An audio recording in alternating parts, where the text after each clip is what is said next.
पिंपरी इथल्या doctor DY. Patil विधी महाविद्यालयात आयोजित 2 दिवसीय राष्ट्रीय पथनाट्य स्पर्धा आणि कार्यशाळेचा आज समारोप झाला. या कार्यशाळेत विद्यार्थ्यांनी सामाजिक जाणीवा अधोरेखित करणारी पथनाट्य प्रभावीपणे सादर केली.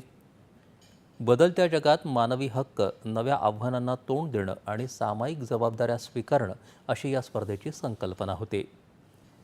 विद्यार्थ्यांनी अभिव्यक्ती स्वातंत्र्य, लिंग समानता, लोकशाही मूल्य अशा विषयांवर पथनाट्य सादर केली. मानवाधिकार आयोगाचे अध्यक्ष न्यायमूर्ती A.M. बदर यांनी समारोपाच्या कार्यक्रमात समाज परिवर्तनातलं पथनाट्याचं महत्त्व अधोरेखित केलं. राज्य मानवाधिकार आयोग, मुंबई आणि पुणे विद्यापीठाच्या राष्ट्रीय सेवा योजना विभागानं ही कार्यशाळा आयोजित केली होती.